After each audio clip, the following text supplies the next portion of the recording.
हिंदुस्तान में जिन्हें हिंदू कहने पर शर्म आती है वो ब्रिटेन के भावी पीएम से सीख लें देशभक्ति। भारत का बेटा ब्रिटेन का पीएम बनने से पहले ही बोला, मैं एक गौरवशाली हिंदू हूं, यही मेरा धर्म है। राहुल गांधी, केजरीवाल, ममता बनर्जी, देख लें सनातन धर्म का 7 समुंदर पार बज रहा है डंका।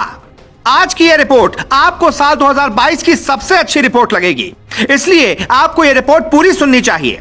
130 करोड़ हिंदुस्तानियों को गर्व होगा कि ब्रिटेन के जो भावी पीएम हैं वो न सिर्फ अंग्रेजों के देश की सत्ता संभालने वाले हैं, बल्कि उन्हें भारत का बेटा होने पर गर्व है।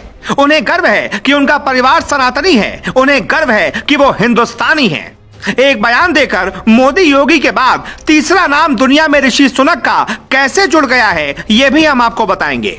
लेकिन पहले सुनिए उन्होंने ऐसा कहकर कैसे भारत का दिल जीत लिया। ब्रिटेन में हिंदुओं का वोट न के बराबर है, फिर किसी पीएम बनने वाले नेता की हिम्मत की दाद देनी होगी कि खुलकर यह कह सके कि उसे हिंदू होने पर गर्व है। भारत में ममता बनर्जी, केजरीवाल, अखिलेश यादव जैसे नेताओं को भी सीखना चाहिए कि 7 समुंदर पार भी जब ऋषि सुनक ऐसा कह सकते हैं तो भारत के नेता क्यों नहीं कह सकते। साल 2020 में ऋषि सुनक को वित्त मंत्री की शपथ दिलाई गई थी। उसी दौरान उन्होंने भगवत गीता पर हाथ रखकर शपथ ली थी। ऐसा करने वाले ब्रिटेन के वो पहले नेता थे। उसी दौरान उन्हें ब्रिटेन का मोदी कहा जाने लगा था। उसी वक्त ब्रिटेन के अखबारों में एक मुद्दा बन गया था कि सनातन धर्म का प्रचार ब्रिटेन में कैसे कोई नेता कर सकता है। मीडिया वालों ने भारत विरोधी सवालों की पूरी लिस्ट बनाई थी और ऋषि सुनक से पूछा। एक ब्रिटिश अखबार ने उनसे पूछा, आपने गीता पर हाथ रखकर कसम क्यों खाई? उनका जवाब आपको जरूर सुनना चाहिए। मैं अब ब्रिटेन का नागरिक हूं, लेकिन मेरा धर्म हिंदू है। भारत मेरी धार्मिक और सांस्कृतिक विरासत है। मैं गर्व से कह सकता हूं कि मैं एक हिंदू हूं और हिंदू होना ही मेरी पहचान है। मैं आज भी भगवान गणेश की पूजा करता हूं। हमारे टेबल पर आपको गणेश भगवान की प्रतिमा ही मिलेगी। मैं लोगों से भी कहना चाहूंगा कि वो हर धर्म का सम्मान करें, गौमांस न खाएं। हमने कभी कोई ऐसा काम नहीं किया जो हमारे धर्म के खिलाफ हो।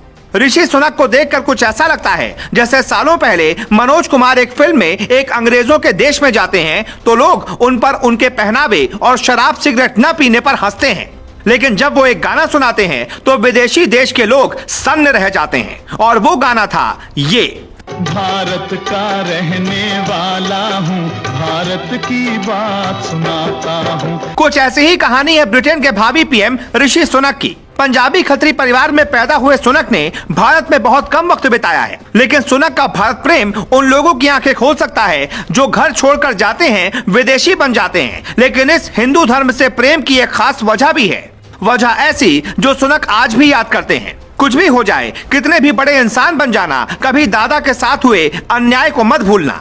ऋषि की बायोग्राफी लिखने वाले माइकल एशक्रॉफ्ट ने अपनी किताब में लिखा है, ऋषि के दादा रामदास सुनक गुंजावाला में रहते थे जो बंटवारे के बाद पाकिस्तान में चला गया था। दादा रामदास ने साल 1935 में गुंजावाला छोड़ा और वो क्लर्क की नौकरी करने के लिए नैरोबी आ गए। रामदास सुनक हिंदू मुसलमान के बीच खराब होते रिश्तों की वजह से नैरोबी गए थे। बायोग्राफी के मुताबिक ऋषि सुनक का परिवार आज से नहीं बल्कि कई सालों से विदेश में है। नाना हो या फिर माँ या फिर पिता, सबका जीवन विदेशों में ही बीता, लेकिन इस बात का असर ऋषि सुनक पर नहीं पड़ा। उन्होंने सनातनी सभ्यता को संभाले रखा और जब वो सत्ता संभालने वाले हैं तो खुलकर कहते हैं कि मुझे इस बात पर गर्व है कि मैं एक हिंदुस्तानी हूँ और एक हिंदू परिवार में जन्मा हूँ।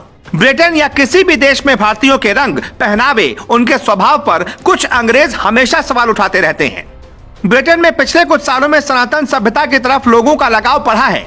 कई अंग्रेज भारत में आते हैं तो ऋषिकेश और वाराणसी की गंगा आरती में बैठकर आरती करते देखे जाते हैं। मतलब ब्रिटेन हो या कोई भी मुल्क, अगर वहां एक भी सच्चा हिंदुस्तानी होगा तो वो अलग जगा ही सकता है।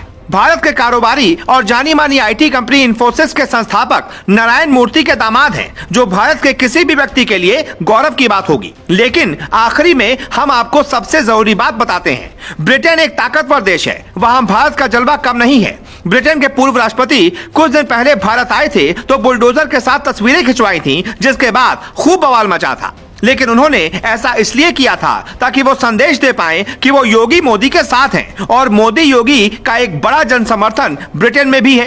आप हर स्टोरी में कमेंट लिखते हो या ना लिखते हो, लेकिन आपको इस पर जरूर लिखना चाहिए, भारत माता की जय।